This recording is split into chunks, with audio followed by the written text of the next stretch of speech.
Hi, it's Miss Zoller. Let's make imaginary animals inspired by Greek culture out of clay.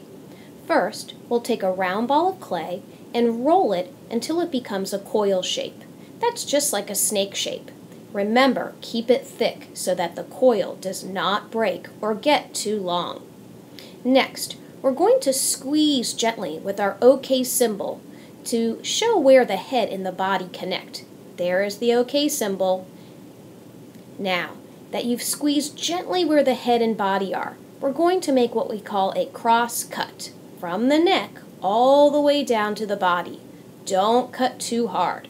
Now we'll make the cross cut going across, and we'll have 4 places to make legs. 1, 2, 3, 4. Next, we'll squeeze with our thumb and pointer finger to really get those legs to come out of the clay. Don't squeeze too hard where the legs come off. And if they're too dry, remember, get a little water or slip so that you can smooth any cracks. There goes one leg. It really doesn't matter which leg you start with, but just make sure that you gently squeeze all 4 legs.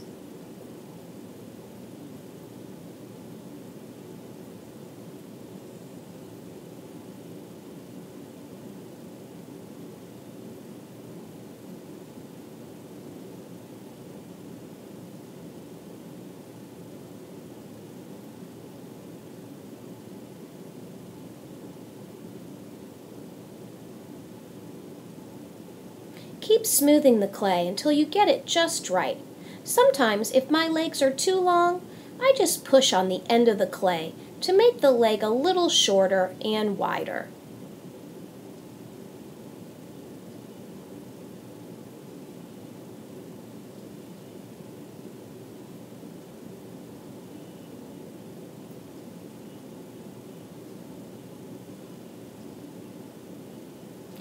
Now you can see how I'm taking some slip, and I'm really making sure to smooth and rub any cracks.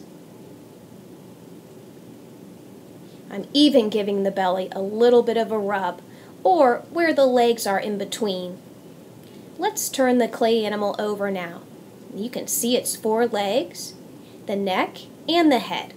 The next thing I'll do is squeeze where I think the tail should go at the end. Don't make the tail too long, it may break off. Don't go too thin, it also can break. Keep your tail thick and somewhat short. There it is. Now I'm ready for the head. I'm going to take the head and first squeeze where I think the ears should go. You could also make horns if you wanted to. I'm pressing in between the ears to help get the shape. And I'm squeezing at the end of the animal's head. Next, I'm going to take that flat tool that I made the crosscut with and open up the mouth.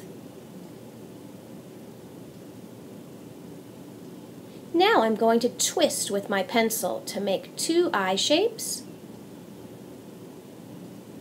and 2 smaller shapes for the nostrils. I can position my animal in different ways. Maybe it's more human-like and can sit up, so I've had my animal sit and crouch like this. I can always put my animal back on its 4 legs if I prefer.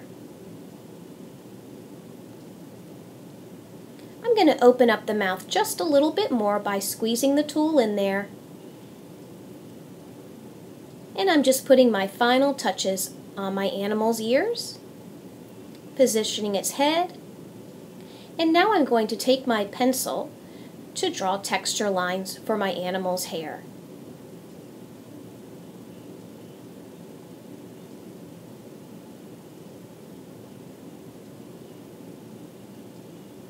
I cleaned my tool off. Sometimes extra clay gets on your tools.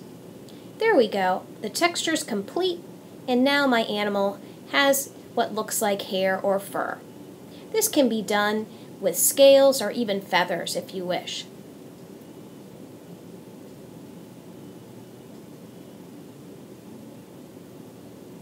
Just a little more slip to smooth out any cracks that I see. And now the animal's done. This part is going to show you how to make a two-headed imaginary animal. I split with the cut with the shape for the head into two pieces this time, making sure to not let one of the pieces fall off. I'm just squeezing and softening the clay to make sure that I can get two head shapes for my imaginary animal, opening up the same way by opening the mouth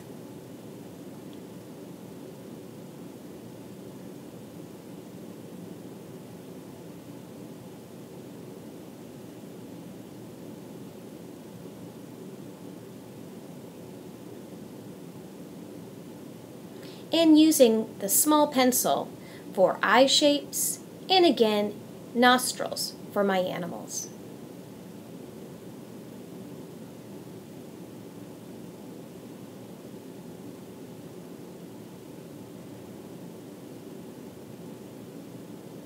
I'm smoothing some areas that might need some help. So any cracks will disappear to make sure that my animal stays in one piece. I'm using my pointer finger and thumb to make different spines down the animal's back. It looks more like a dragon now.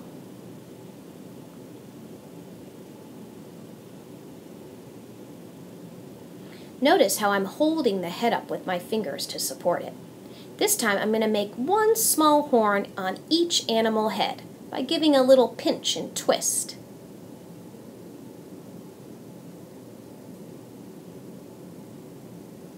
Checking all my animals' back and legs to make sure everything stays secure.